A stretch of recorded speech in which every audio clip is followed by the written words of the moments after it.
Ang huling bulong ng alarm ay nagninitnit sa katahimikan ng malaking silid. Sa mahabang mesa ng nakalatag ang mga sipin ng pinakahuling ulat ng pananalapi, malinis at walang bahid. Ang mga miyembro ng lupo ng De La Cruz, Pasetekto at Lupa, mga lalaki at babaeng mayayaman at makapangyarihan, ay nakaupo ng tulid. Ang kanilang mga mukha ay isang halo ng pag-asa at pag-aalala. Ngunit sa ulo ng mesa, si Serafina Seraf de Leon ay nagtatampisaw sa kaluwalhatian. Ang kanyang itim na damit na gawa sa seda ay sumasayaw sa kanyang bawat galaw, habang ang ngiti sa kanyang labi ay nagtatago ng isang tagumpay na napakalamig at napakatalas. Kaya nga, ani Serafina, ang boses ay matamis, ngunit may himig ng awtoridad na hindi pa nila naririnig noon. Sa mga numerong ito, malinaw na ang kumpanya ay nangangailangan ng matinding pagbabago. Ang mga lumang pamamaraan, ang dating pamumuno, hindi na angkop. Ako ang mangunguna sa inyo sa bagong kabanatang ito, kung saan ang De La Cruz Teto at Lupa ay muling magiging hindi lang nangunguna, kundi ang tanging puwersa sa industriya. Isang pigil na palakpak ang sumunod. Alam ng lahat ang ibig niyang sabihin. Ang dating pamumuno ay si Elias, ang CEO na di rumano'y namatay sa isang trahedya, at kasabay nito, lumabas ang mga iskandalo ng katiwalian na kinasangkutan niya. Ngayon, si Serafina na ang nagmamay-ari ng lahat. Ang kanyang mga mata ay lumigid sa sililid, naghahanap ng pagtutol, ngunit tanging pagsuko at akot ang kanyang nakita. Handa na siyang ilagda ang huling dokumento, ang selyo ng kanyang ganap na kapangyarihan. Ngunit bago pa man dumampi ang kanyang ballpen sa papel, isang malakas na ingay ang gumulantang sa katahimikan. Plug. Ang matinding pinto ng boardroom ay biglang bumukas ng malakas, lumikha ng isang nakabibining tunog na umalingaw sa buong silid. Lahat ay nagulantang, ang mga palakpak ay namatay, ang mga ballpen ay naulob. Sa bukana, nakatayo ang isang figura na halos hindi makikilala. Ang kanyang balat ay kulay lupa, pinagtandaan ng sikat ng araw at mga hiwa na tila kakagaling lang. Ang kanyang buhok ay magulo, ang kanyang mga damit ay puno ng kutik at punit. Ang kanyang katawan ay payat, halos buto at balat, at ang bawat hakbang ay tila nagdudulot ng kirot. Ngunit sa kabila ng lahat ng ito, may isang bagay na hindi matatago, ang apoy sa kanyang mga mata. Matatalin, nagliliyab, puno ng puot at pagpapasya. Ang kanyang tingin ay direktang nakatutok kay Serafina, tila isang laser beam na bumubutas sa bawat bahagi ng kanyang pagkaro. Elias. Pulong ng isang matandang miyembro ng lupon, ang boses ay nanginginig sa pagkabigla. Si Serafina, na kanina'y puno ng pagmamalaki, ay biglang nanlamig. Ang dugo ay tila umalis sa kanyang muka. Ang kanyang mga mata ay nanlaki sa hindi ka paniwang tako. Hindi ito maring mangyari. Hindi siya maaaring buhay. Ngunit narito siya, si Elias Lacan de la Cruz, buhay at naglalakad, dala ang lahat ng pahiwatig ng kanyang mapait na kapalaran at ang hindi mapigil na pangako ng paghihiganti. Ang hangin sa silid ay tila nagbago, mula sa matamis na hangin, ang tagumpay tungo sa malamig na ihip ng matinding paghihiganti. Ang laro ay nagsimula na muli. Isang linggo bago ang mga pangyayaring iyon, ang mundo ni Elias ay ibang-iba. Sa tuktok ng isang matayog na gusali sa Makati, si Elias Lacan de la Cruz ay nakatayo, ang kanyang mga kamay ay nasa bulsa ng mamahaling suit. habang tinatanaw ang naglalakihang mga gusali sa baba. Ang araw ay sumisikat sa kanyang mukha na nagpapatingkad sa kanyang matatalim na tangpo. Sa edad na 35, siya ang pinakabatang CEO ng De La Cruz Arquitecto at Lupa. Isang interview sa arkitektura at real estate na itinatag ng kanyang yumaong ama, si Don Mike De La Cruz.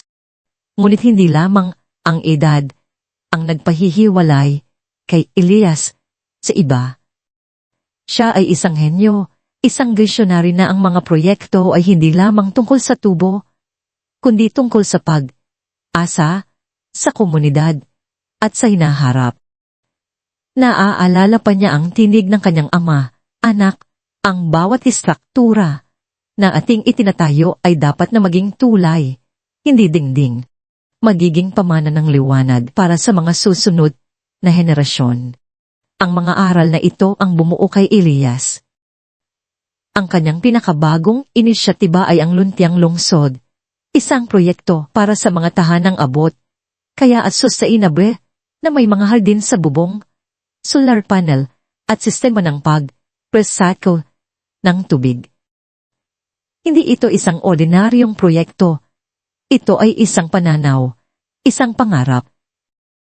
Sa kabila ng kanyang abogadong buhay, may isang anino na laging sumusunod sa kanya, si Serafina Sirardilean. Siya ang anak ng kanyang maglasta, si Aling Elena, mula sa isang naunang relasyon. Sa formal na kaayusan ng pamilya, siya ang kanyang kapatid. Si Serafina ay mayroong nakamamanghang ganda, matikas ang tindig, mahaba at itim ang buhok, at mga mata na tila may lihim na iniingatan. Sa publiko, siya ang perpektong kapatid na babae, matalino, may kultura, at laging nakangiti. Ngunit sa likod ng mga ngiting iyon ay isang malamig na ambisyon na tila walang hangganan. Naaalala ni Elias ang isang hapunan kung saan sinubukan niyang ipaliwanag ang kanyang luntiang lungsod. Seraf, naniniwala akong ito ang direksyon na dapat tahakin ng kumpanya. Hindi lang kitaan, kundi serbisyo. Naiintindihan mo ba? Umiti si Serafina, ngunit hindi umabot sa kanyang mga mata. O Elias, serbisyo. Isang magandang konsepto, lalo na para sa mga ulat sa PER. Ngunit sa huli, ang negosyo ay negosyo. At ang negosyo ay pera. Huwag kang masyadong emosyonal, kapatid. Ang salitang kapatid ay tila may mapait na lasa.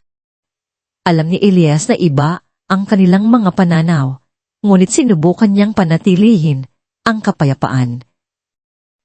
Mahalaga ang pamilya, kahit na ito ay sa pamamagitan ng pag-aasawa. Ngunit sa kaibuturan ng kanyang puso, naramdaman niya ang isang pader sa pagitan nila, isang malamig na espasyo na hindi niya mapupun. Isang umaga, tinawag siya ni Serafina sa kanyang opisina. Elias, anya, ang kanyang boses ay puno ng katuwaan. May nakita akong perpektong lokasyon para sa iyong susunod na proyektong pangkomunidad sa Batangas.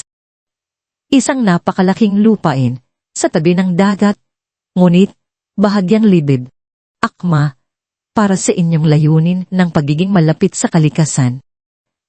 Nakausap ko na ang mga ahente at handa na tayong mag-oktular. Gusto mong makita? Kumislap ang mga mata ni Elias. Ito ang uri ng proyekto na kanyang pinapangarap. Talaga. Magaling, Sir. Salamat. Kailan tayo pwedeng pumunta? Bukas ng umaga, sagot niya. Ang kanyang ngiti ay mas malapad, ngunit may bahid ng isang bagay na hindi nababasa. Ako na ang mag-aayos ng lahat. Tayong dalawa lang para makapag-concentrate tayo sa vision mo. Hindi alilangan si Elias. Sa kanyang isipan, si Serafina ay sa wakas ay sumusuporta sa kanyang mga ideya. Hindi niya alam na ang bawat salita ay isang bitag, ang bawat ngiti ay isang patibong. Kinabukasan, isang mamahaling sug ang naghatid sa kanila patungo sa Batangas. Ang biyahe ay mahaba, at habang papalayo sila sa syudad, palaki ang pakiramdam ng pagiging nalalayo. Dumaan sila sa mga kalsadang bako, lumagpas sa malalawak na taniman ng tubo at mga abaka, hanggang sa marating nila ang isang lugar na tila dulo ng mundo. Ang lupa ay tigang, halos walang nakatayong puno, at ang hangin ay pinaghalo ng alat ng dagat at amoy ng tuyong lupa. Ang karagatan ay malayo pa, nakikita lamang bilang isang asul, naguhit sa dulo ng abot, panaw. Dito? Tanong ni Elias, bahagyang nagtataka. Hindi ito ang idiniskribe ni Serafina. Walang perpektong lokasyon dito, puro tuyong lupa at mga bato. Oh, dito, Elias, sagot ni Serafina, pang kanyang boses ay tila iiba. Ang potensyal nito ay hindi mo pa nakikita. Habang bumababa sila sa sasakyan, 4 na lalaki ang lumabas mula sa isang nakaparadang van sa likuran. Ang kanilang mga mukha ay matigas at ang kanilang mga mata ay walang emosyon.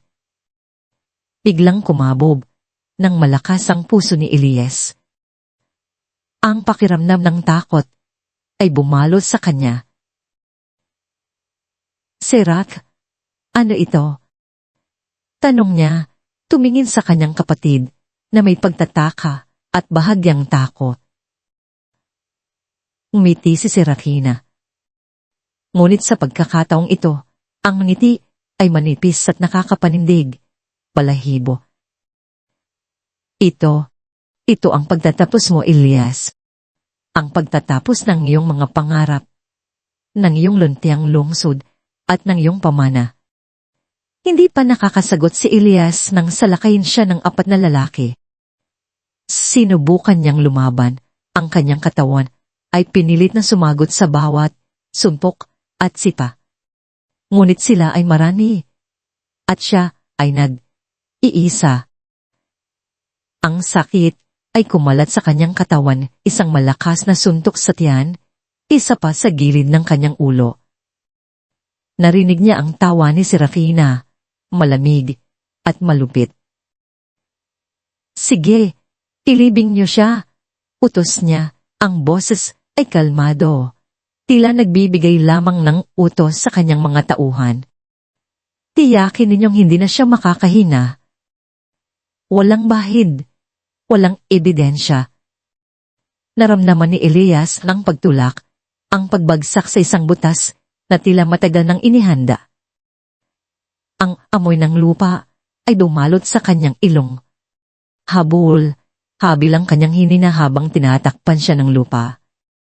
Bawat pala ng lupa ay tila isang kuko sa kanyang kabaong. Ang dilim ay lumamon sa kanya, ang bigat ng lupa ay pumigil sa kanyang bawat galaw. Narinig niya ang mga huling salita ni Serafina na tila nagmumula sa malayo. Mula ngayon, ako na ang lakan. Ang lahat ay akin na. Goodbye, Elias. Ang huling naaalala ni Elias ay ang pakiramdam ng labis na pagkabigo ng pagtataksil at ng isang walang hanggang dilim na lumamon sa kanyang kamalayan. Ang kanyang mundo ay naging itin. Sa isang lugar na hindi kalayuan, sa gilid ng isang liblib na dalampasigan sa Barangay Maligaya, isang bata na may edad 8 taong gulang ang masayang nangunguha ng kabibe. Si Alon, ang kanyang pangalan, ay mayroong mga matang kasing linaw ng dagat at isang ngiti na kasing liwanag ng araw. Ang kanyang mundo ay simple, ang dagat, ang kanyang lola, at ang maliliit na kabibe na kinukolekta niya para gawing palamuti. Araw-araw, pagkatapos ng klase sa isang malapit na pambubikong paaralan, Dumidiretso siya sa baybayin. Habang naglalakad sa buhangin, napansin niya ang isang kakaibang bagay.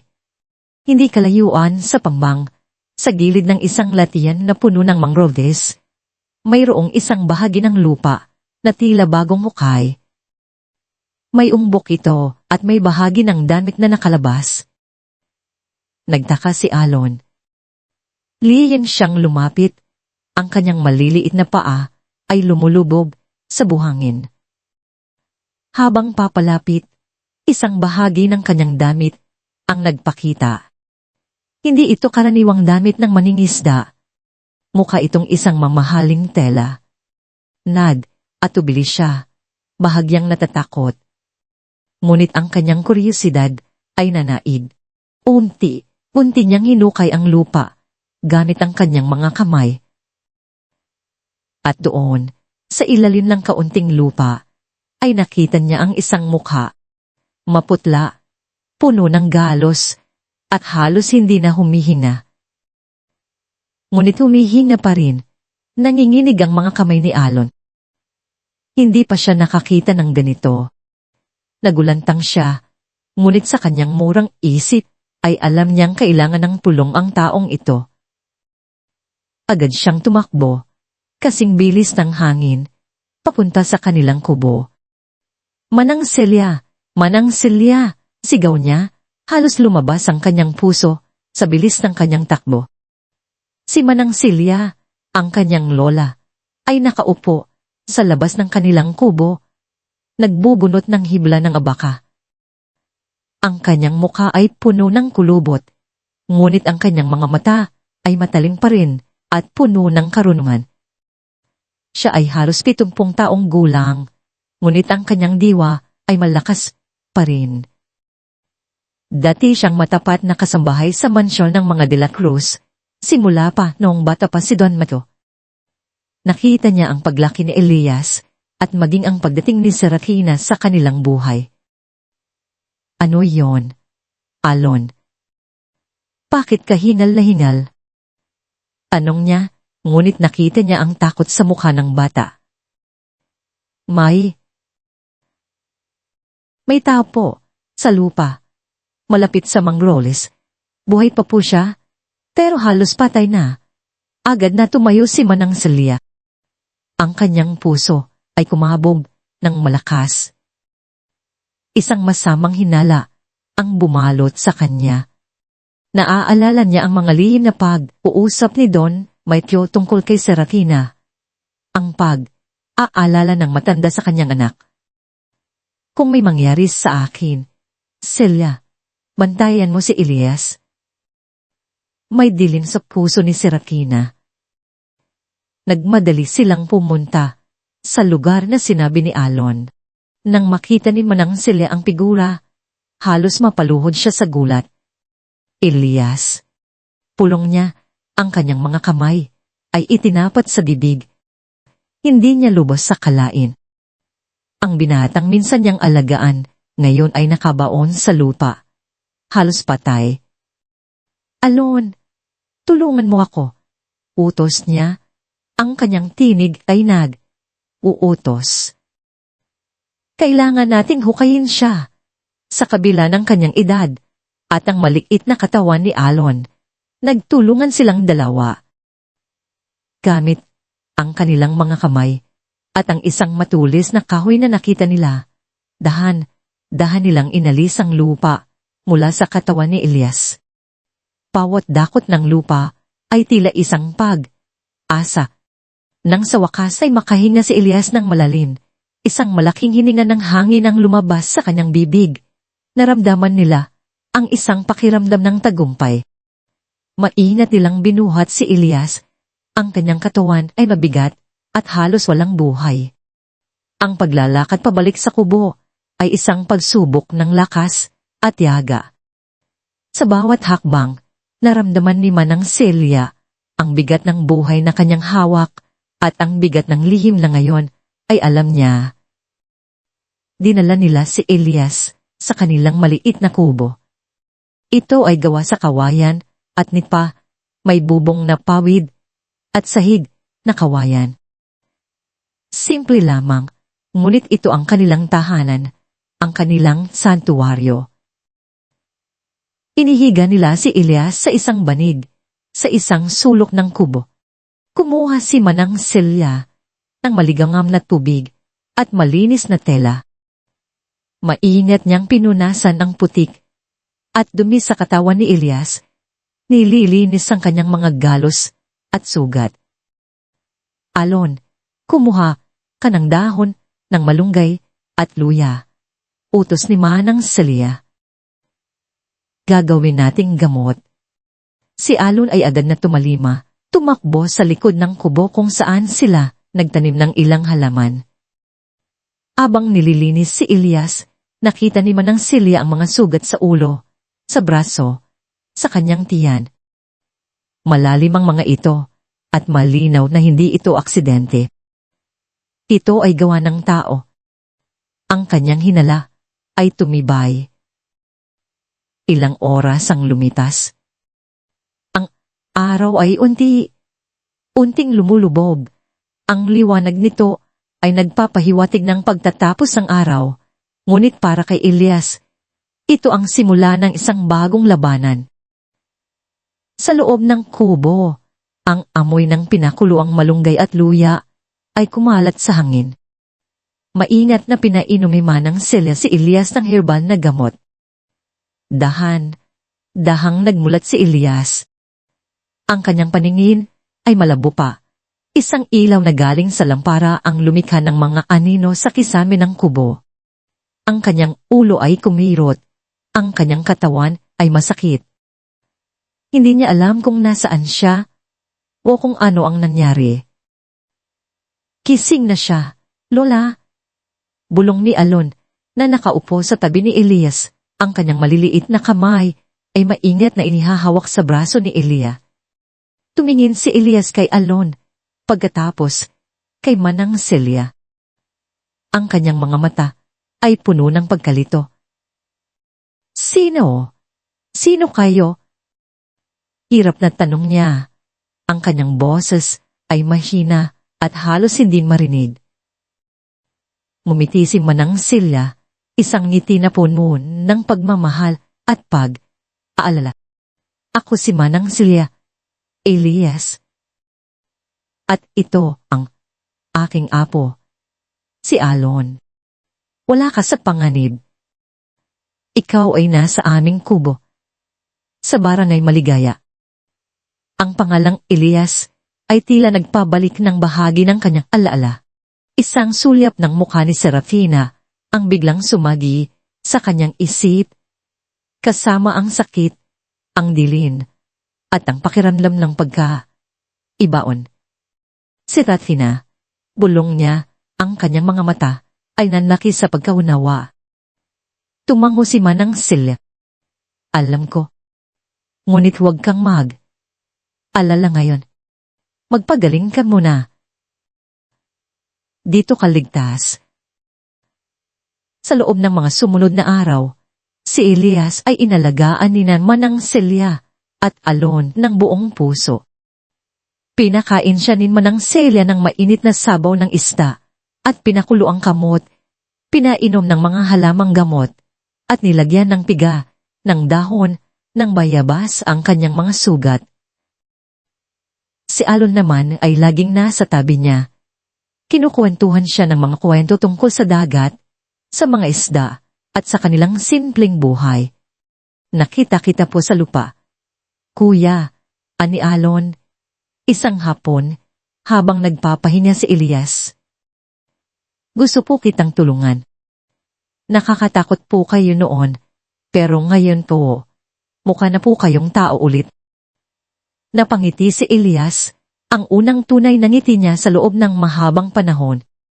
Ang kanyang puso ay unting lumambot sa kabila ng sakit at galit na nararamdaman niya. Ang simpleng pagmamalasakit na ito, ang walang kondisyong kabaitan ng dalawang estranghero, ay isang bagay na bihira niyang maranasan sa kanyang dating mundo.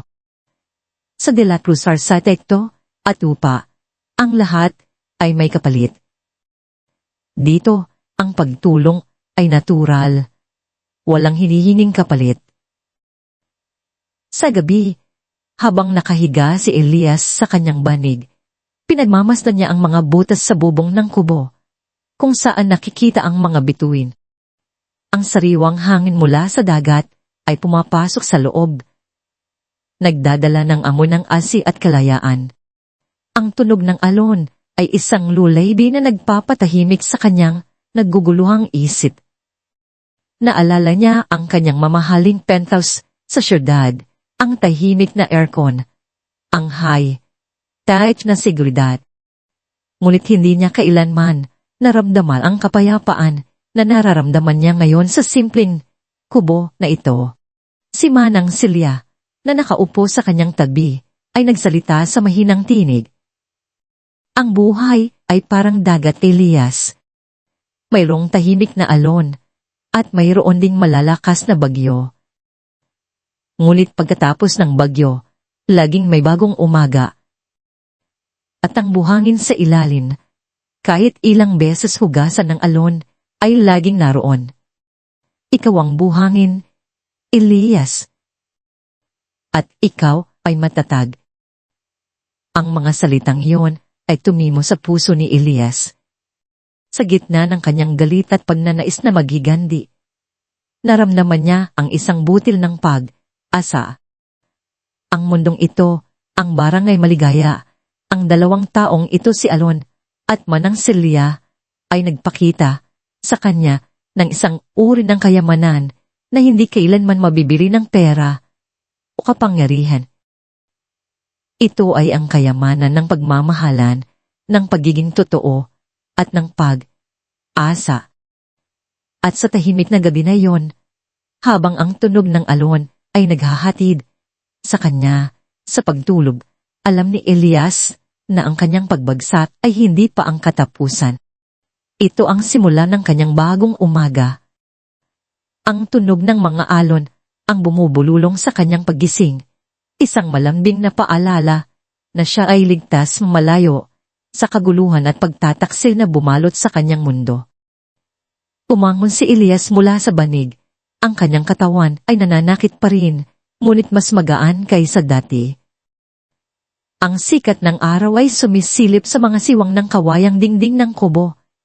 Naglalaro sa sahig. Si Alon ay abala sa labas. Ang kanyang tinig ay naririnig habang nakikipaglaro sa isang aso. Si Manang Celia naman ay naghahanda ng almusal, sinangag, pritong isda, at mainit na kape. Ang simpleng pamumuhay na ito ay unting lumulusot sa kanyang dating kinasanayan, nagdudulot ng kakaibang kapayapaan na hindi niya naramdaman sa kanyang maranyang penthouse. Ngunit ang kapayapaang iyon ay pansamantala. Ang anino ng nakaraan ay patuloy na bumabalot sa kanya. Habang nginunguyan niya ang tuyong isda, ang isang tanong ay paulit-ulit na bumabalik sa kanyang isip. Ano na kaya ang nangyayari sa De La Cruz Arsitekto at Lupa? Ano ang sinasabi ng mundo tungkol sa kanyang pagkawala? Isang umaga, habang naglalakad si Alon patungo sa bayan para bumili ng kape at asukal, binilinan siya ni Manang Celia na bumili rin ng isang lumang pahayagan. Sino ba ang interesado sa lumang balita, Lola? Tanong ni Alon. Ngunit sumunod pa rin. Nang bumalik si Alon, dala niya ang pahayagan na bahagyang lukot at may mansa ng kape. Inabot niya ito kay Manang Celia na agad namang ibinigay kay Elias. Pumilis ang tibok ng puso ni Elias habang dahan niyang binubuklat ang pahayagan. Ang mga letra ay tila nagsasayaw sa kanyang paningin. Isang malaking headline ang bumungad. Elias Lacan de la Cruz, the visionary CEO, founded, company rocked by embezzlement scandal.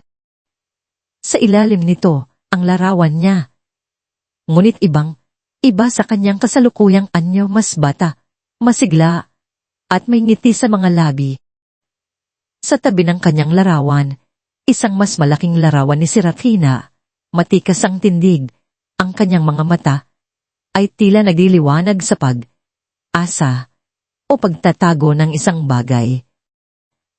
Ang kanyang headline, Serafina de Leonstadt Saptulid de la Cruz Arsitekto, as lupa as interim CEO, does to restore trust. Ang pahayagan ay tila isang balaraw na tumusok sa kanyang puso. Ang mga akusasyon ay sunod-sunod, pagnanakaw ng pondo, paglustay ng milyong piso mula sa kumpanya, pagtakas sa mga responsibilidad, at ang kanyang trahedyang kamatayan ay ipininta bilang isang posibleng pagtakas sa mga kaso. Si Serafina naman ay ipinipinta bilang isang bayani na handang magsakripisyo para mailigtas ang pamana ng De La Cruz. Pinabasa ni Elias ang bawat salita, bawat line niya, at sa bawat isa ay tila may tumatalag na lason sa kanyang diwa. Hindi lang siya pinatay, kundi binali rin ang kanyang reputasyon, pinagmukhang halimaw sa mata ng publiko. Ang kanyang mga pangarap para sa luntiang lungsod ay binasura. Ang kanyang mga prinsipyo ay tinapakan. Nagninginit ang kanyang mga panga. Ang init ng galit ay kumalat sa kanyang ugat, nagpapabilis sa bawat pintig ng kanyang puso. Ito ang pinakamasakit na uri ng pagtataksil hindi lang sa kanyang buhay, kundi sa kanyang pagtatao, sa kanyang pangalan, at sa pamana ng kanyang ama. Kung kanina, imay bahid pa ng kapayapaan ng kanyang puso, ngayon ay apoy na ang bumabalot dito. Hayop siya, bulong ni Elias. Ang kanyang tinig ay halos hindi marinig. Ngunit puno ng matinding puot. Napansin ni Manang Celia ang pagbabago sa kanyang ekspresyon, ang pagbalik ng dating Elias matalin, determinado, at ngayon, puno ng masutil na galit. Huwag mong hayaang lamunin ka ng puot, Elias, payo ni Manang Celia. Ang kanyang boses ay malumanay, ngunit may bigat. Dahil lang puot, kung hindi makokontrol, ay makakasira sa iyo at sa iyong layunin. Ang katarungan, anak, ay dapat nating ipaglaban, hindi ang paghihiganti lamang. Pinikit ni Elias ang kanyang mga mata. Sinubukang kontrolin ang panginginig ng kanyang mga kamay. Ang masinman ng Celia, hindi ito simpleng paghihiganti. Ito ay tungkol sa katarungan, tungkol sa pagbawi ng kanyang pangalan, at higit sa lahat, tungkol sa pagligtas ng pamana ng kanyang ama mula sa kamay ng isang ganid. May kailangan tayong gawin, Manang Celia, ani Elias. Ang kanyang boses ay mas matatag na ngayon. Hindi ko hahayaang sirain ni Serafina ang lahat. Kailangan ko ng tulong. Iglang sumagi sa kanyang isip si Cardo Reyes. Si Cardo, ang kanyang pinakamatapat na tauhan, ang kanyang executive assistant na buong buhay niya ay pinagkakatiwalaan ni Don Mateo. Si Cardo ay isang lalaking tahimik, masipag, at may matalas na isip. Kung may makakatulong sa kanya mula sa loob ng De La Cruz Arsitekto at lupa, iyon ay si Cardo. Cardo Reyes, bulong ni Elias. Manang, may alam ka bang paraan para makontak siya nang hindi nagiging hinala? Nag-isip si Manang Celia. Mayroon akong dating kapitbahay, si Aling Nena, na may maliit na tindahan sa may palengke. May telepono siyang luma na bihira ng gamitin. Mahaba ang dila ni Aling Nena, ngunit mapagkakatiwalaan. Magpadala tayo ng mensahe sa kanya, ipakuha siya kay Cardo. Siguraduhin natin na si Cardo mismo ang tatawag. Kinabukasan, isang kabataan mula sa barangay Maligaya ang ipinadala ni Manang Celia sa bayan. Dala ang isang maingat na inihandang liham para kay Aling Nena. Ang liham ay naglalaman ng isang coded na mensahe, isang lumang code na ginagamit ni Don Mateo at Manang Celia noon na nagsasabing ang lakan ay muling nagpaparamdam. Ang puno ay matatag at kailangan ng tubig. Lumapit ka sa bukal. Ilang araw ang lumipas, puno ng pag-asa at pangamba. Sa bawat paglubog ng araw, ang tiwala ni Elias sa kanyang mga kasama ay lumalaki, at ang kanyang galit kay Serafina ay nagiging matalin na espada ng determinasyon. Isang gabi, habang naglalakad, lakad si Elias sa dalampasigan, bumalik si Aling Nana, kasama ang isang batang lalaki na may dalang lumang cellphone. Ito po Elias, sabi ni Aling Nana. Ang kanyang mga mata ay nanalaki sa pagkamanga. Si Cardo po ito. Sinabi ko lang na may mahalagang balita mula sa matandang babae. Nanginginig ang mga kamay ni Elias habang inaabot ang telepono. Cardo. Anong niya ang kanyang boses ay bahagyang nanginginig. Sa kabilang linya, isang boses na puno ng pagkabigla at kaligayahan ang sumagot. Sir Elias, buhay kayo. Diyos ko po, akala ko patay na kayo. Buhay ako, Cardo. At ako ay nagbabalik, matigas na sabi ni Elias. Ano ang nangyayari sa kumpanya? Nagpaliwanag si Cardo, ang kanyang tinig ay puno ng galit at pagkadismaya. Mabilis po ang lahat, sir. Agad na inagaw ni Serafina ang kontrol. Pinagbitiw niya ang lahat ng tauhan niyo na tapat sa inyo. Ibinibenta niya ang mga arian ng kumpanya, lalo na ang mga lupaing inilaan niyo para sa mga proyektong pangkomunidad. Ang mga pondo, sir, nilulustay niya. Gumagawa siya ng mga peking dokumento para pagtakpan ng lahat. Mayroon akong mga kopya, sir.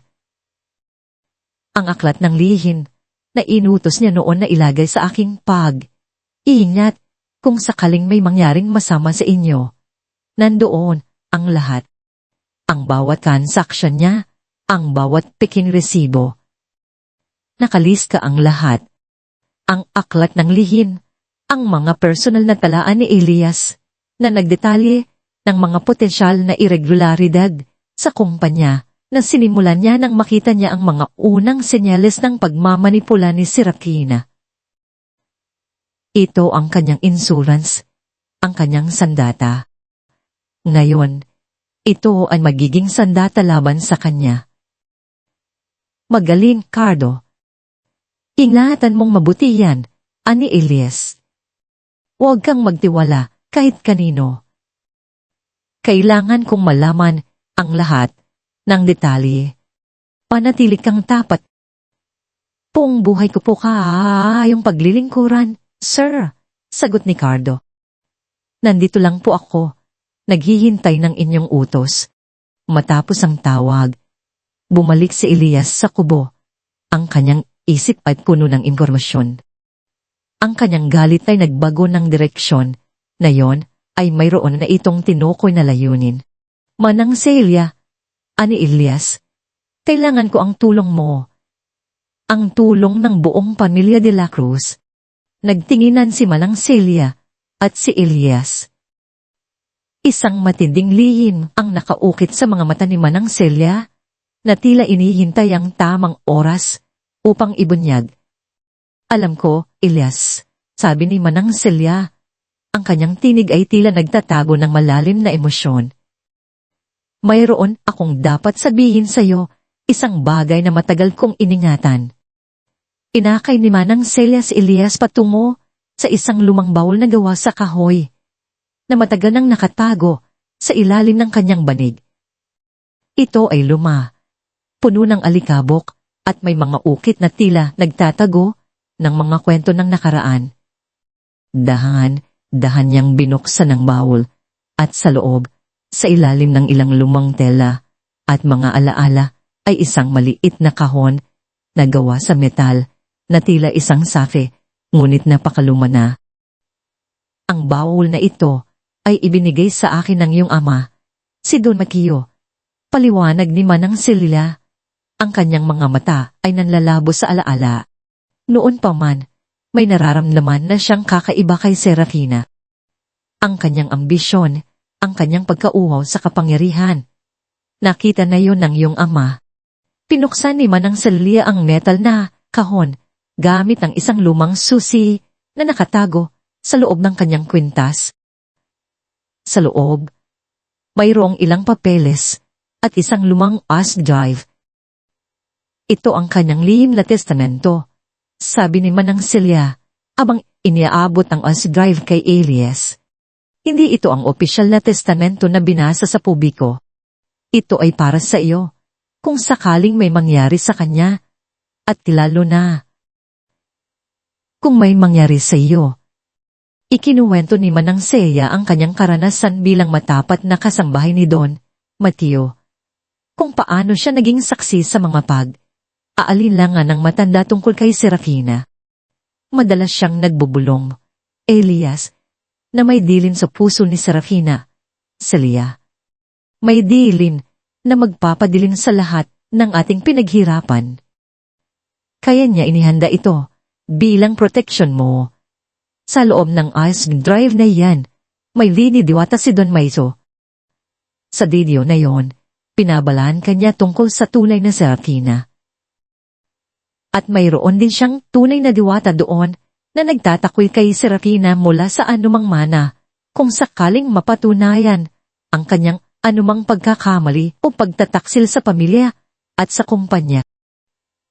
Nanginginig ang mga kamay ni Elias habang hawak ang USB drive. Ang tinig ng kanyang ama ay tila umalingaw-ngaw sa kanyang isip. Ang kanyang ama ay alam ang lahat, nakita ang lahat. Hindi siya nag-iisa. Ang diwata na ito ay hindi lamang isang legal na dokumento, kundi isang huling pag-ibig mula sa kanyang ama, isang pagbabala at isang sandata. Manang Celia, ani Elias, wala na tayong oras. Kailangan nating kumilos.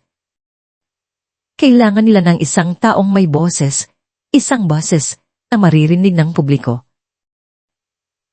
Naalala ni Elias ang sinabi ni Cardo tungkol sa mga peking balita.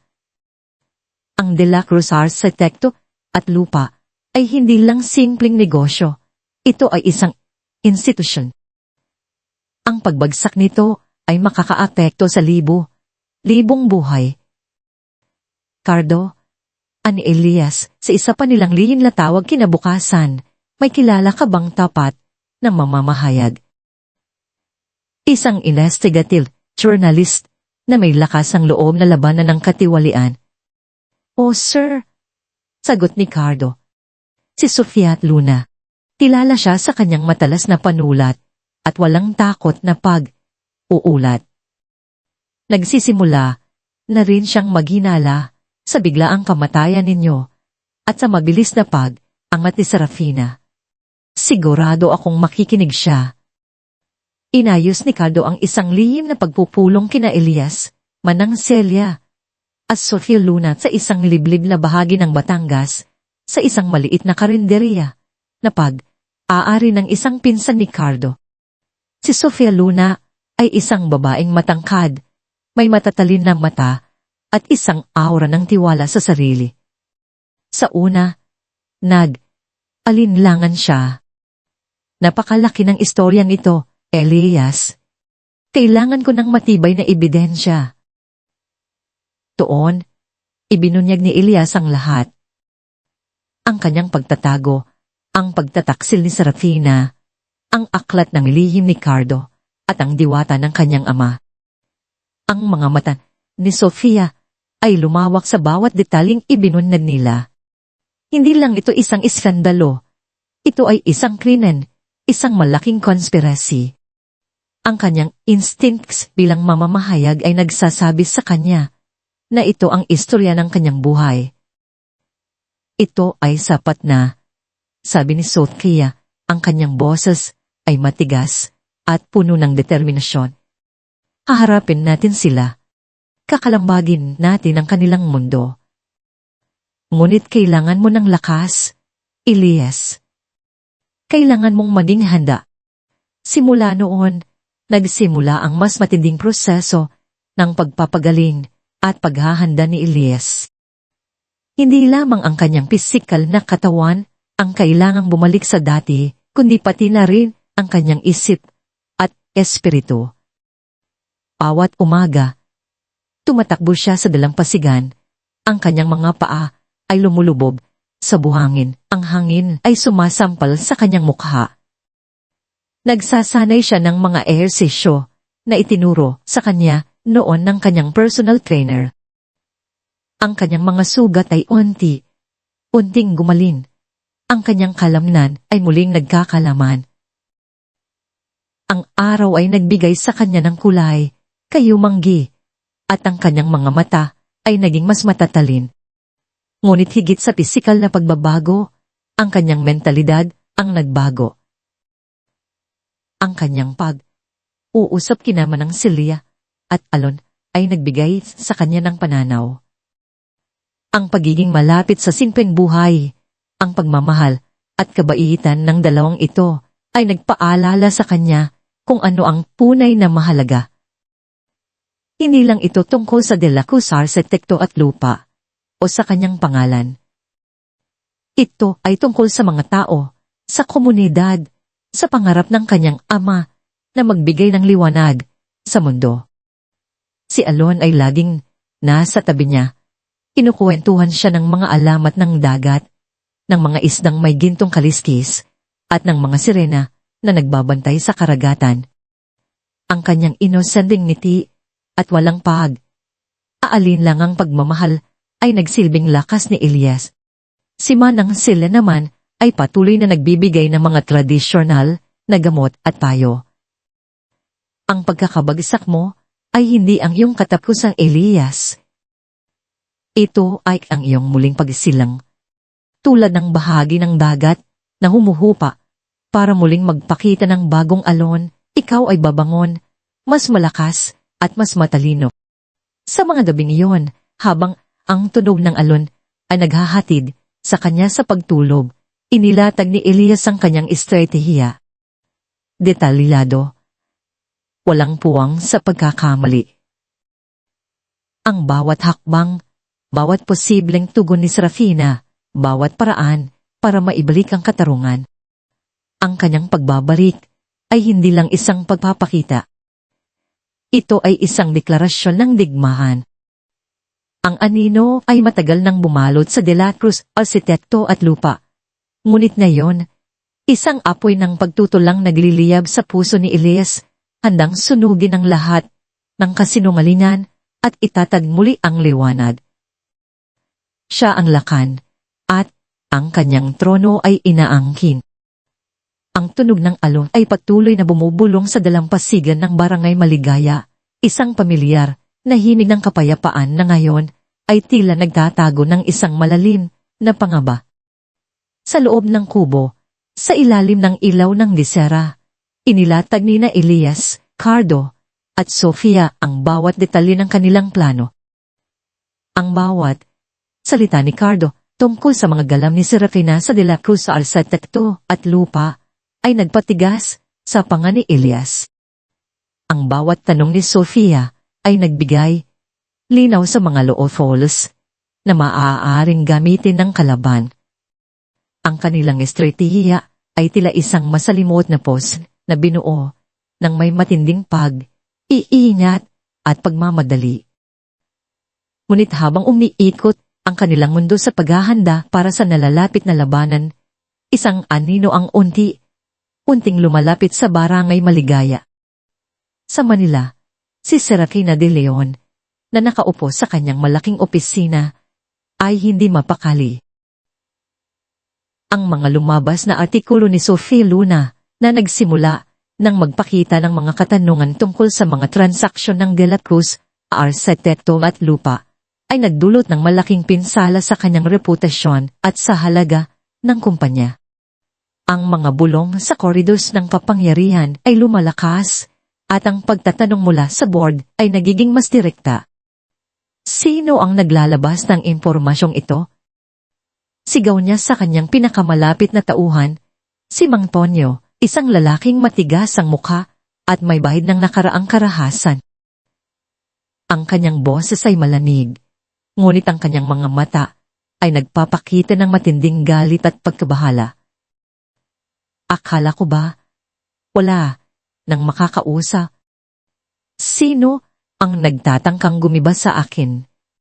Si Mang Tonyo, na formal na isa sa mga pinagkakatiwalaang security head sa De La Cruz, Arceteto at Lupa, ay yumuko.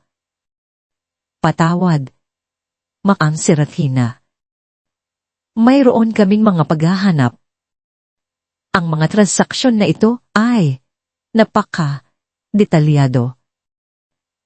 Parang mayroong isang insider. Ang utak ni Serafina ay kumilos ng mabilis. Carduleyes. Siya ang tanging taong may akses sa lahat ng aklat ng lihim ni Elias. Alam niya ang lahat ng mga ginawa ni Elias sa kumpanya at malamang ay nalalaman din ang mga ginawa niya. Ang hinala ay naging katiyakan. Ngunit paano niya nakukuha ang impormasyon?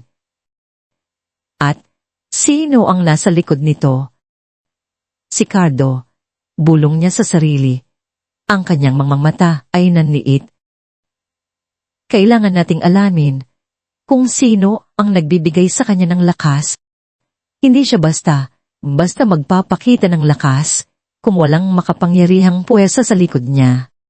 Sa pamamagitan ng kanyang malawak na network ng impormasyon na binuo niya sa loob ng maraming taon sa pagtatago ng kanyang mga masasamang gawain, nakakuha si Serafina ng impormasyon tungkol sa lihim na pagpupulong ni na Elias, Cardo at Sofia sa Batangas. Hindi ito naging madali. Malamang isang tao sa network ni Cardo na maaring napilitan o nabayaran ang nagbigay ng pahiwatig. Isang maliit na tindahan sa tabing dagat, isang matandang babae, isang bata. Ang mga piraso ay unting nabuo sa kanyang isipan. Parang ay maligaya, bulong niya, ang isang malamig na ngiti ay dahang gumuhit sa kanyang labi. Kaya pala, hindi ka pala namatayin ng tuluyan, Elias. Ngunit na yon, tiyak na. Nagbigay siya ng utos kay Mang Tonyo. Hanapin mo sila. Dalhin mo sa akin si Elias at ang matandang babae, pati na rin ang bata. Siguraduhin mong hindi na sila makakaisturbo. Kailangan ko ng tahimik na pagtatapos sa gulo na ito. Sa gabi, ang barangay Maligaya ay nababalunan ng kapayaran. Ang tunog ng mga alon, ang hunin ng mga kuliglig, ang malambing na simoy ng hangin, lahat ay nagbibigay ng payapang pakiramdam. Si Elias, Manang Celia, at Alon ay kumain ng hapunan. Ang kanilang mga tawanan ay umalingaw-ngaw sa maliit na kubo. Si Elias ay mas malakas na ngayon. Ang kanyang katawan ay bumalik na sa dati. Ngunit ang mga galos sa kanyang mukha ay mananatili bilang paalala ng kanyang pagbagsak.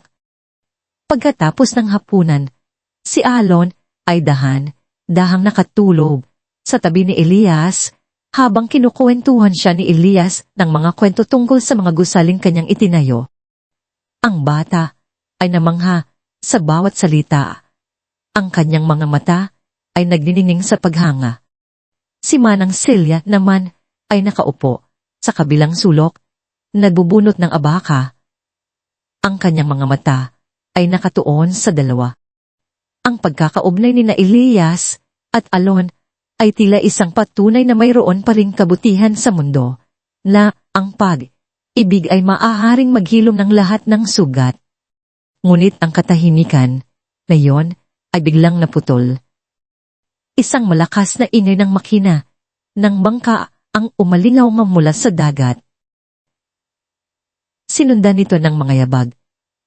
Hindi isa o dalawa, kundi marami. Mabihis, mabigat, at hindi pamilyar. Agad na kumabog ang puso ni Elias. Tiningnan niya si Manang Celia, na nakatingin din sa kanya. Ang mga mata ay puno ng pangamba. Sino yan? Pulong ni Alon nagising sa ingay. Manatili kayo dito, utos si Elias. Ang kanyang tinig ay mahina, ngunit matigas. Agad siyang tumayo, kinuha ang isang matalin na kahoy na malapit sa pintuan ng kubo. Hindi pa niya nalalangpasan ng pintuan nang biglang bumukas ng malakas ang pinto ng kubo. 3 lalaki na may hawak na matutulis na itak at baril ang pumasok. Sila ay matatangkad, malaki ang katawan, at ang kanilang mga mata ay walang emosyon. Sa likod nila, nakita ni Elias ang figura ni Mang Tonyo, ang kanyang dating security head. Ngunit ngayon, siya ay nagtatrabaho para kay Serafina. Elias de la Cruz, ani Mang Tonyo, ang kanyang boses ay malamig. Akala ko ba, wala na kayo? Ngunit tila buhay pa ang kusa na ito. Ang galit ay biglang sumiklab sa puso ni Elias. Ang lahat ng pagsasanay niya, ang lahat ng galit na kanyang kininkin, ay handang sumabog. Mga traidor, sigaw niya, at nilabanan ang mga lalaki. Ang kubo ay masyadong maliit para sa isang laban. Ang mga kawayang dingding ay yumayanid sa bawat sipa at suntok. Sinubukan ni Elias na protektahan sinama ng Celia at Alon. Ang kanyang mga suntok ay mabilis at malakas. Ang kanyang mga paa ay gumagala sa sahig. Ngunit sila ay marami at siya ay nag-iisa. Isang matalim na suntok ang tumama sa kanyang sikmura at isa pa sa kanyang ulo. Napasubsob siya sa sahig. Ang kanyang paningin ay lumabok. Ngunit bago pa man siya tuluyang mawala ng ulirat, nakita niya ang isang bagay na nagpakulo ng kanyang dugo. Isang lalaki ang lumapit kay Manang Celia na nakayakap kay Alon at sinubukang hilahin ang bata. Huwag! Itawan niyo siya, sigaw ni Manang Celia. Ang kanyang boses ay puno ng takot at galit. Nagpumiglas siya, sinubukang protektahan si Alon. Ngunit siya ay matanda na at mahina. Isang malakas na sipa ang tumama sa kanyang braso at narinig ni Elias ang pagpunit ng buto. Napasigaw si Manang Celia sa sakit. Ngunit patuloy niyang niyakap si Alon. Lola! Sigaw ni Alon, ang kanyang mga mata ay puno ng luha.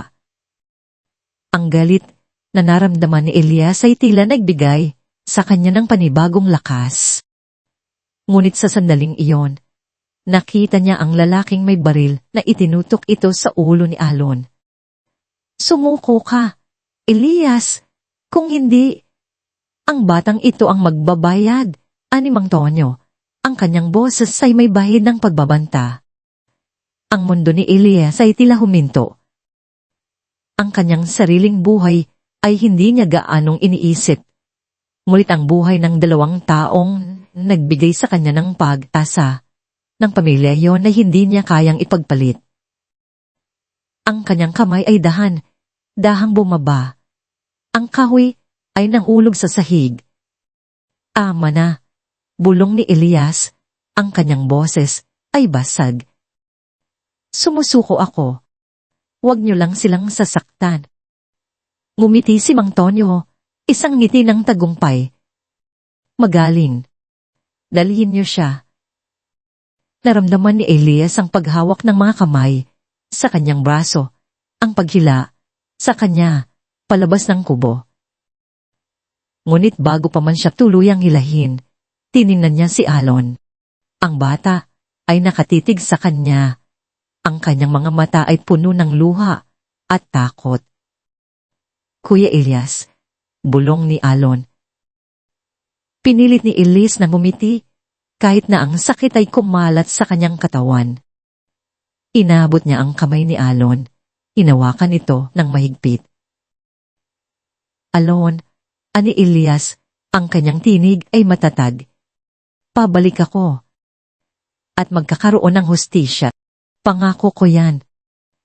Ang mga salitang iyon ay tila isang huling hininga ng pag-asa na ipinasa ni Elias sa bata. Pagkatapos, siya ay tuluyang hinila ng mga lalaki at dinala sa bangka. Ang tunog ng makina ay lumalayo at ang barangay Maligaya ay muling nabalutan ng katahimikan, ngunit ngayon ay may bahid ng kalungkutan at pangamba. Naiwan si naman ang Celia, na may sugat sa braso, ngunit matatag ang puso, at si Alon, na nakayakap sa kanyang lola. Ang mga salita ni Elias ay umalingaw sa kanyang isip. Sa lungsod, hindi pa man lubusang nalalaman ni Cardo at Sofia ang nangyari kay Elias, ngunit naramdaman nila ang isang malalim na pangamba. Ang mga tawag ni Cardo sa telepono ni Elias ay hindi sinasagot. Ang mga lihim na mensahe ay walang sagot. Ang isang malamig na takot ay kumalat sa kanilang mga puso. Hindi ito maganda, Sofia, ani Cardo. Ang kanyang mukha ay puno ng pag-aalala. Si Elias, may masamang nangyari sa kanya. Alam ko. Ngunit sa kabila ng kanilang pangamba, alam nila na hindi sila maaaring tumigil. Ang sakripisyo ni Elias ay hindi maaaring maging walang kabuluhan. Ang plano ay kailangan pa ring ituloy, mas mabilis, mas agresibo. Kung may nangyari man kay Elias, ani Sofia, ang kanyang boses ay matigas at puno ng determinasyon. Ito ang huling tulak na kailangan natin. Aharapin natin sila ngayon. Walang atrasan. Mabilis na kumilos si Sofia. Sa loob ng sumunod na 2 araw, inilabas niya ang isang seri ng mga artikulo na nagdulot ng malaking lindol sa mundo ng negosyo ng Pilipinas. Gamit ang aklat ng lihim ni Cardo, isiniwalat niya ang bawat detalyeng transaksyon ni Serafina. Ang mga peking kontrata, ang pagbebenta ng mga ari-ariya ng kumpanya sa mas mababang halaga sa mga shell companies na pag-aari rin niya. Ang pagnanakaw ng milyong pondo na dapat ay para sa mga proyektong bangkomunidad. Ang mga artikulo ay hindi lamang naglalaman ng mga numero at transaksyon. Ipinakita ni Sofia ang mukha ng korupsyon, kung paano sinira ni Serafina ang mga pangarap ni Elias, kung paano niya sinira ang mga proyektong idinisenyo upang tulungan ng mga mahihirap. Ang publiko ay nagalit. Ang mga mamumuhunan ay nag-alala. Ang stock ang De La Cruz Arquitecto at lupa ay bumaba ng husto. Ang board ng De La Cruz Arquitecto at lupa ay hindi na makapagtibik. Ang reputasyon ng kanilang kumpanya na binuo sa loob ng ilang dekada ni Don Matthew at ni Elias ay ngayon ay nalulubog sa iskandalo. Isang emergency meeting ang itinatawag. Ang agenda ay malinaw, ang pagtatanong kay Serafina de Leon. Sa loob ng boardroom, ang tensyon ay napakabigat. Ang hangin ay tila puno ng kuryente. Ang bawat hininga ay tila isang babala. Si Serafina, na nakaupo sa ulo ng mesa, ay pilit na pinapanatili ang kanyang composure. Ang kanyang mga mata ay nalilisik, ang kanyang labi ay matigas. Ngunit sa kaibuturan ng kanyang puso ay nararamdaman niya ang malamig na ihip ng takot. Is De Leon, ani Mr. Santiago, ang chairman ng board, ang kanyang boses ay matigas, ang mga akusasyon laban sa iyo ay napakalubha. Ang De La Cruz Arquitecto at lupa ay nasa bingit ng pagbagsak. Ano mang maipapaliwanag mo? Ngumiti si Serafina, isang ngiti na pilit at walang kaluluwa. Mga Ginoo, ito ay isang malaking kasinungalingan. Ito ay gawa lamang ng mga taong gustong sirain ang kumpanya. Ang mga akusasyong ito ay nagmula sa mga tauhan ni Elias de la Cruz na naging sangkot din sa mga anomalya. sila, ang mga utak, sa likod nito. Ibinato niya ang sisihan kay Elias sa mga dating tauhan nito sa sinumang maaring maging skepegot.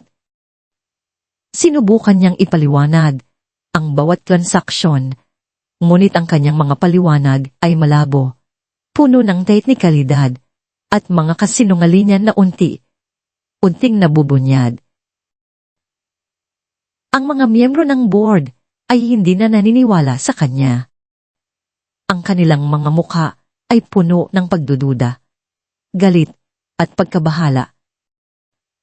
Paano ninyo ipapariwanag ang pagbaba ng halaga ng stock? Ang pagkaubos ng pondo ng mga proyekto? Tanong ng isa pang miyembro. Ang lahat ng ito ay nangyari sa ilalim ng iyong pamumuno, Miss De Leon. Hindi ako ang may kasalanan. Sigaw ni Serafina. Ang kanyang boses ay bahagyang nanginginig. Ang lahat ng ito ay kagagawan ni Elias. Siya ang gumawa ng lahat ng ito bago siya mamatay. Ako ay nagtatangkang linisin ang gulo na kanyang iniwan. Ang tensyon ay kumabot sa sukbun. Handa na si Serafina na ibaling ang lahat ng sisihin kay Elias. Handa na siyang kumilos upang tuluyang makuha ang ganap na kontrol sa kumpanya. Ngunit bago pa man niya maituloy ang kanyang pananalita, isang ingay ang muling gumulat sa katahimikan. Plug! Ang pinto ng boardroom ay biglang bumukas ng malakas, gaya ng nangyari sa flash forward sa simula ng kwento. Lahat ay nagulantang. Ngunit sa pagkakataong ito, hindi ito isang panaginip, hindi isang babala. Ito ay ang katotohanan. Sa bukana, nakatayo si Elias Lacan de la Cruz. Ang kanyang balat ay kulay, lupa pa rin. Ang kanyang mga damit ay puno ng putik. Ang kanyang mukha ay may mga sugat na sariwa pa. Ngunit ang kanyang mga mata ay matalin, nagliliyab sa galit at determinasyon. Ang kanyang presensya ay tila isang buhawi na nagdala ng hanin ng katarungan sa loob ng silid. Ngunit hindi siya iisa. Sa kanyang tabi ay nakatayo si Cardo Reyes. Hawak ang isang matibay na briefcase na naglalaman ng aklat ng lihim. Sa kabilang banda, si Sofia Luna, ang kanyang mukha ay matikas at puno ng pagmamalaki, na tila isang tagapagbalita ng katotohanan. At sa likuran nila, si Manang Celia, pagamat mahina pa at may benda sa braso, ay matatag na nakatayo, inaalalayan ni Alon. Ang bata ay nakayakap sa kanyang lola, ang kanyang mga mata ay puno ng takot at pag-asa, ngunit mayroon ding bahid ng lakas. Ang kanilang mga presensya ay tila isang pamilya, isang hukbo ng liwanag na humaharap sa dilim. Nagulat ang lahat. Ang mga ballpen ay nahulog, ang mga bibig ay nakabukas, ang mga mata ay nanlaki sa pagkabina. Si Serafina, na kanina puno ng pagmamalaki, ay biglang nalamig. Ang kanyang mukha ay namutla. Ang dugo ay tila umalis sa kanyang katawan. Hindi siya maaring buhay. Paano? Elias. Pulong ng isang matandang miyembro ng lupon. Ang kanyang boses ay naninginig sa pagkabigla. Umakbang si Elias sa gitna ng silid. Ang kanyang tingin ay direktang nakatutok kay Serafina na tila isang laser beam na bumubutas sa bawat bahagi ng kanyang pagkatao. Hindi ka pa rin ba nakakaramdam ng takot, Serafina? Tanong ni Elias. Ang kanyang boses ay malalim at puno ng kapangyarihan. Ang akala mo ba ang lahat ng ito ay matatapos ng walang katarungan? Biglang nagulantang ang silid. Hindi ito simpleng paghaharap. Ito ay ang simula ng pagtatapos. Mga Ginoo, ani Elias, tumingin sa mga miyembro ng board. Narito ako upang ibunyag ang katotohanan. Ang katotohanan na matagal nang itinago at ang katotohanan na sinubukang ilibing kasama ko. Tumingin siya kay Cardo. Cardo, ipakita mo sa kanila. Lumapit si Cardo sa projector, binuksan ang kanyang briefcase. Inilabas niya ang aklat ng lihim, hindi isang pisikal na libro, kundi isang flash drive na naglalaman ng lahat ng digital na ebidensya. Ipinares niya ito sa sistema ng boardroom at sa malaking screen, nagsimulang lumabas ng mga detalyadong ulat. Mga peking resibo, mga transaksyon sa mga offshore accounts, mga dokumento ng pagbebenta ng arian sa mas mababang halaga, lahat ay may pangalan ni Serafina. Ang bawat numero, bawat petsa, bawat lagda ay nagsasabi ng isang kwento ng katiwalian at pagnanakaw. Nagkaroon ng bulungan sa silid. Ang mga miyembro ng board ay nagpapalit. Tingin, ang kanilang mga mukha ay puno ng galit at pagkala. Hindi nila lubos sa kalain na ang saklaw ng korupsyon ay ganito kalaki. Ang mga ito ay mga peking dokumento. Sigaw ni Serafina. Ang kanyang boses ay matinis, pilit na pinapanatili ang kanyang huling pagtatangka na magsinungaling. Hindi ito totoo, ito ay gawa lamang ni Cardo, isang traidor. Ngumiti si Sofia Luna, isang ngiti ng paghamak. Ang mga dokumentong ito, ni Leon, ay sapat na upang makasuhan kayo ng napakaraming kaso ng pagnanakaw at panloloko. At ang lahat ng ito ay aking derese at naisulat sa aking mga artikulo. Ang publiko ay alam na ang katotohanan. Pagkatapos, tumingin si Elias kay Manang Celia. Manang Celia, ipaalala mo sa kanila ang alaala ni Don Mateo. Lumapit si Manang Celia. Inaalalayan ni Alon. Ang kanyang tinig ay mahina, ngunit matatag. Si Don Mateo de la Cruz, ang inyong ama, Elias, ay alam na ang lahat. Alam niya ang dilin sa puso ni Serafina. At dahil dito, inihanda niya ang kanyang huling babala. Kinuha ni Elias ang USB drive na ibinigay sa kanya ni Manang Celia. Ipinares niya ito sa projector at sa screen, lumabas ang isang video. Sa video, nakita ang mukha ni Don Mateo de la Cruz, mas bata. Ngunit may bahid ang kalungkutan sa kanyang mga mata. Kung nakikita mo ito, Elias, ani Don Mateo sa video, ang kanyang boses ay malinaw at may autoridad. Ibig sabihin, ang aking pinangambahan ay nagkatotoo. Mayroong dilin sa puso ni Serafina. Ang kanyang ambisyon ay walang hangganan at wala siyang pakialam kung sino ang masasaktan. Pabalaan kita, anak. Bantayan mo siya. Kung may mangyari sa akin o kung mapatunayan ng kanyang anumang pagkakamali o pagtataksil sa ating pamilya at sa ating kumpanya, ang diwata na kanyang alam ay hindi ang aking huling habilin. Nagkaroon ng gulo sa boardroom. Ang video ni Don Mateo ay nagpatindi sa gulat. Narito ang aking tunay na diwata, sabi ni Don Mateo sa video, at sa screen, lumabas ang isang digital na kopya ng isang legal na dokumento. Sa pamamagitan nito, aking itinatakol si Serafina de Leon mula sa anumang karapatan o mana sa De La Cruz Arquitecto at lupa, kung sakaling mapatunayan ang kanyang anumang paglabag sa batas, sa etika, o sa mga prinsipyo na aking itinatag. Ang lahat ng aking pamana ay mananatili kay Elias, ang aking tanging anak, at sa mga proyektong pangkomunidad na siyang tunay na pag-asa ng ating bansa. Ang diwata ay isang bomba na sumabog sa loob ng boardroom. Si Serafina ay tila nawala ng hininga. Ang kanyang katawan ay nanginginig. Ang kanyang mga mata ay nanlalaki sa hindi kapani, paniwalang takot at galit. Kasinungalingan, peking dokumento. Sigaw ni Serafina. Ngunit ang kanyang boses ay basag. Puno ng kawalan ng pag-asa. Ang mga peke, Miss De Leon, ani Elias. Ang kanyang tinig ay malakas at matatag ay ang iyong buhay. Ang iyong pamumuno. Ang iyong pagkatao. At ang iyong tangkang pagpatay sa akin. Doon, lumapit si Manang Celia at Alon.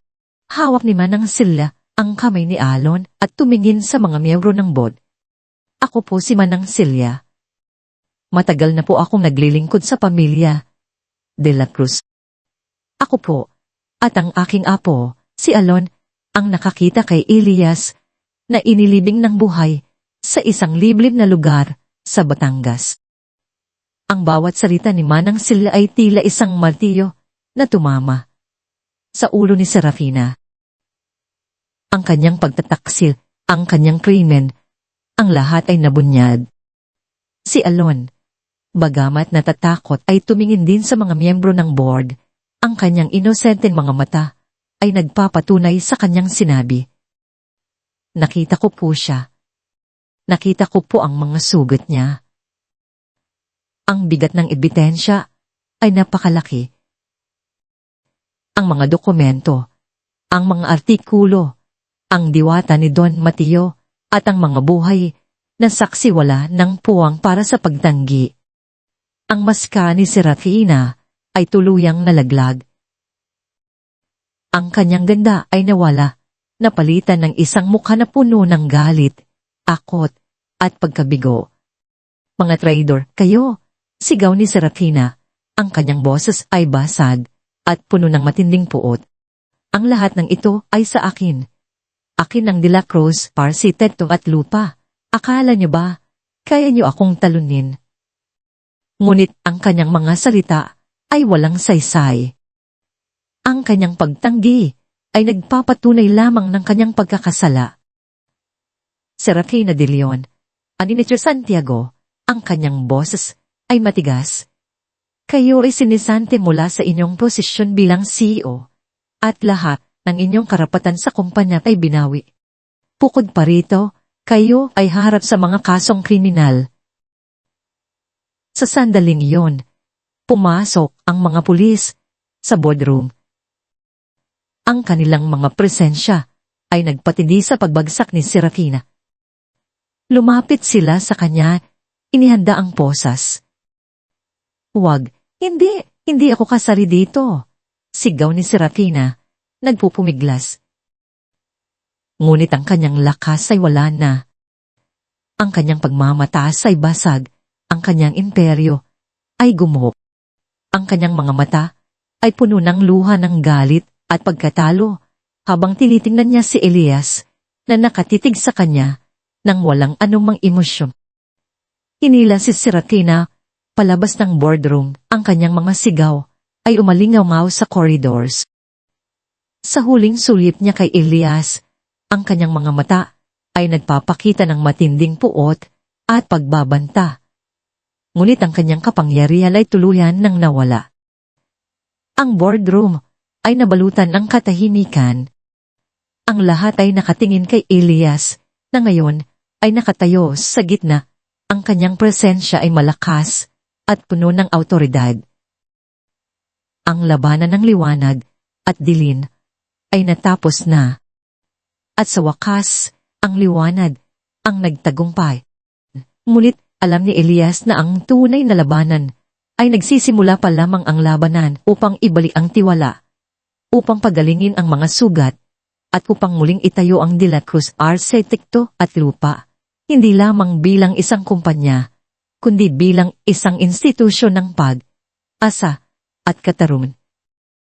Ang 6 na buwan ay lumipas sa tila simoy ng hangin sa dalampasigan, nagdadala ng sariwang amoy ng pagbabago at pag-asa. Sa itaas ng binakamatayog na gusali ng De La Cruz Arquitecto at Lupa, kung saan dati ay pinagharian ang anino ng pagtataksil, ngayon ay nagliliwanag ang sikat ng araw.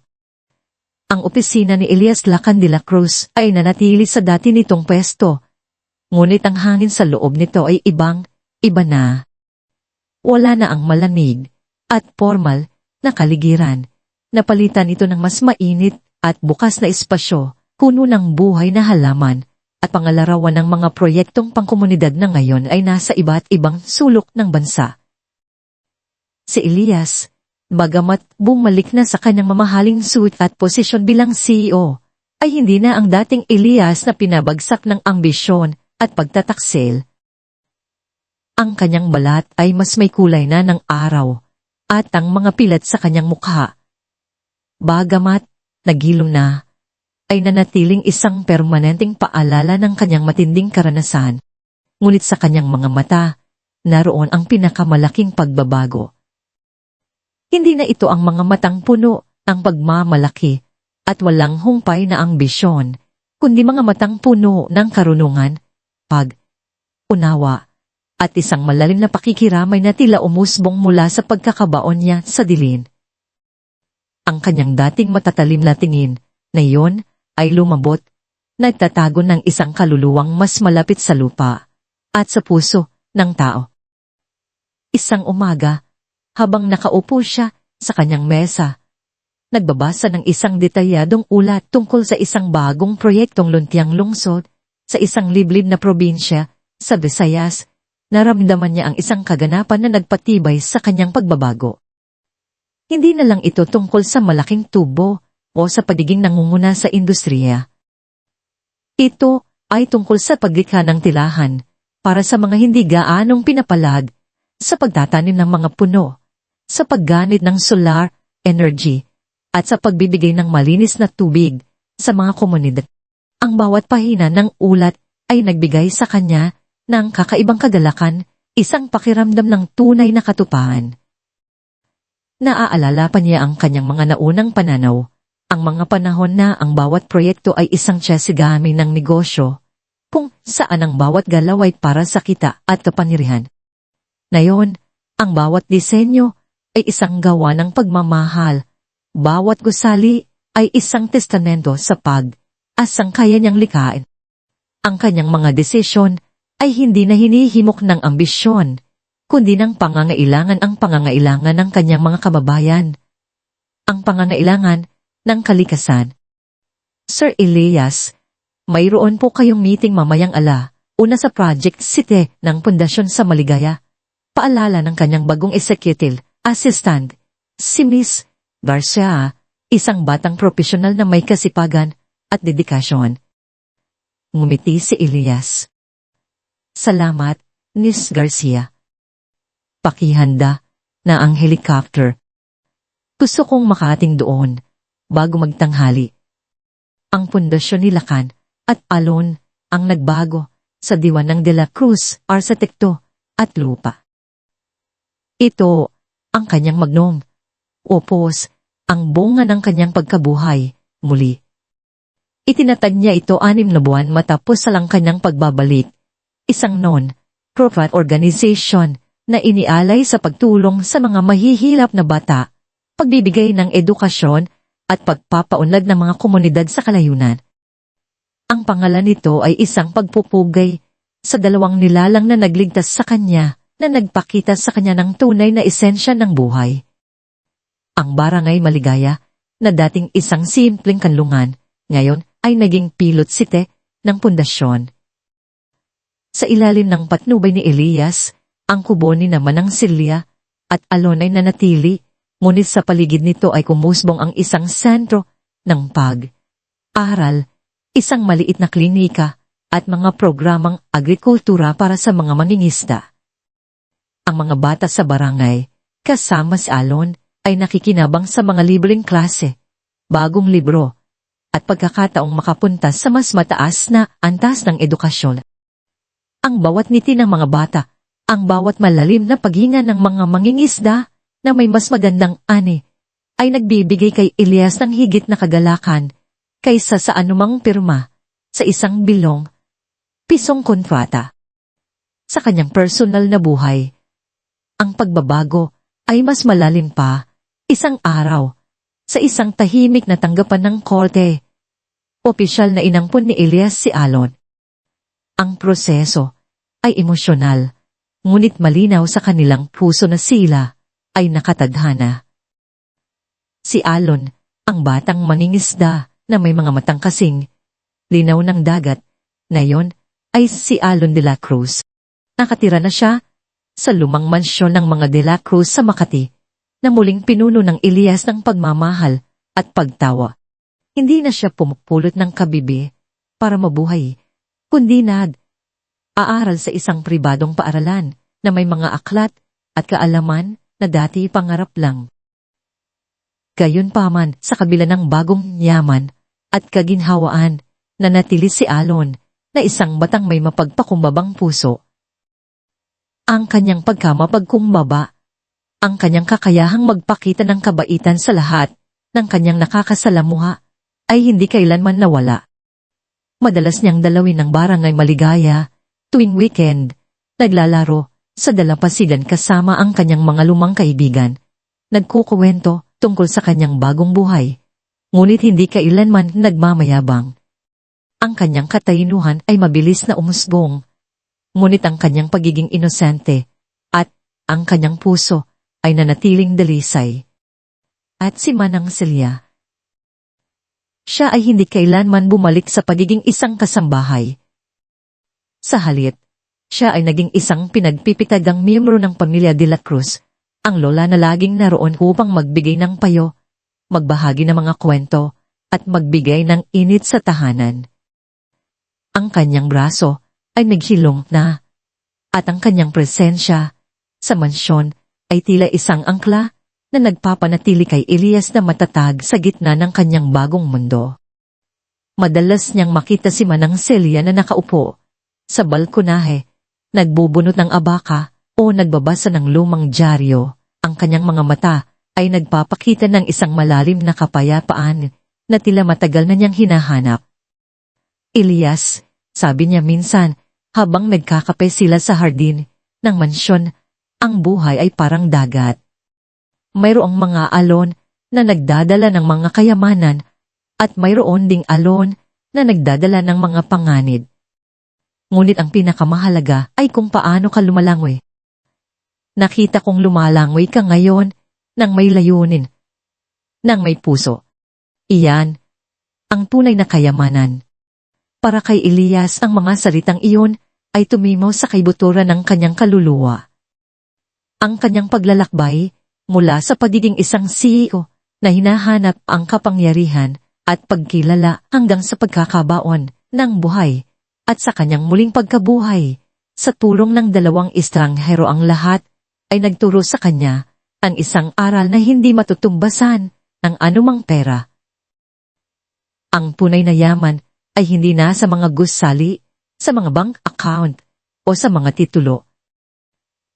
Ito ay nasa init ng pamilya, sa hindi natitinag na katapatan ng mga tunay na kaibigan at sa kakayahang gamitin ang kapangyarihan at yaman upang magbigay ng positibong epekto sa mundo, upang maging liwanag sa dilim. Ang alaala ni Serafina ay lumabo na, naging isang malayo at malamig na bahagi ng nakaraan. Siya ay nananatili sa bilangguan, umaharap sa sunod na kaso. Ang kanyang pagbagsak ay isang babala, isang testamento sa pagkasira ng labis na ambisyon. Ngunit para kay Elias, hindi na ito tungkol sa paghihiganti. Ito ay tungkol sa pagpapagaling, pagtatayo muli, at pagpapatuloy sa tunay na pamahanan ng kanyang ama. Isang hapon, sa barangay Maligaya, nakatayo si Elias at Alon sa harap ng isang bagong gusali. Ito ang sentro ng pag-aaral at pag-asa, isang makulay na gusali na gawa sa recycled na materyales na may solar panel sa bubong at maliit na aklatan sa loob. Ang mga bata ay naglalaro sa paligid, ang kanilang mga tawanan ay puno ng kagalakan. Kuya Elias, ani Alon, na nakahawak sa kamay ni Elias, ang kanyang mga mata ay nakatuon sa sentro. Ang ganda po dito. Salamat po. Ngumiti si Elias, yumuko, upang tignan ng bata. Ang kanyang puso ay puno ng pagmamahal. Hindi lang ako ang gumawa nito, Alon. Ito ay ang ating pamana. Ang pamana ni Papa Mateo. Ang pamana natin. Ang bawat gusali, ang bawat proyektong ginagawa natin ay para sa kanila. Para sa mga batang ito. Para sa pagbibigay ng liwanag at pag-asa. Tumingin si Elias sa malayo, sa dagat na nagdingning sa ilay ng sikat ng araw. Ang lahat, ang ito ay hindi matatapos dito. Ito ay simula pa lang. Ang bawat isa sa atin ay may kakayahang maging liwanag sa mundo. Ikaw, Alon, ay isang napakalinaw na liwanag. Tumangmo si Alon. Ang kanyang mga mata ay kumikinang sa pang-unawa. Pinitawan niya ang kamay ni Elias at lumapit sa isang maliit na halamanan sa gilid ng sentro. Doon, may nakita siyang isang maliit na puno ng mangga na nakatanim pa lang. Ngunit medyo nakalilay ang mga dahon. Dahan siyang lumuhod. Kinuha ang isang lumang lata na puno ng tubig at maingat na diniligan ng lupa sa paligid ng puno. Isang simpleng kilos, ngunit puno ng pagmamahal at pag-asa. Hindi na kailangan pa ng malalaking salita. Ang kanyang kilos ay nagsasalita ng 1,000 beses. Ang pagtanim ng pag-asa, ang pagdidilig ng pagmamahal, ito ang tunay na diwa ng pamana ni Elias na ngayon ay buong pagmamahal na ipinagpapatuloy ni Alon. Tiningnan ni Elias si Alon, ang kanyang ngiti ay malalim, puno ng pananampalataya sa hinaharap. Sa ilalim ng nagliliwanag na kalangitan ng barangay maligaya, habang ang sariwang hangin ay nagdadala ng amoy ng asin at ng bagong pag-asa. Alam ni Elias na ang tunay na diwa ng lakan ay hindi sa pamagat o kapangyarihan, kundi sa puso na handang magbigay at maglingkod. Ang kanyang pagbagsak ay naging kanyang pagkabuhay, muli, at ang kanyang matatag na diwa ay ngayon ay naging isang beko ng liwanag para sa lahat. Ang pamana ay hindi lamang sa mga gusali na kanyang itinatayo, kundi sa mga pusong kanyang hinahawakan at sa mga binhing pag-asan na kanyang itinatanim para sa mga susunod na henerasyon. Ang liwanag ay magpapatulo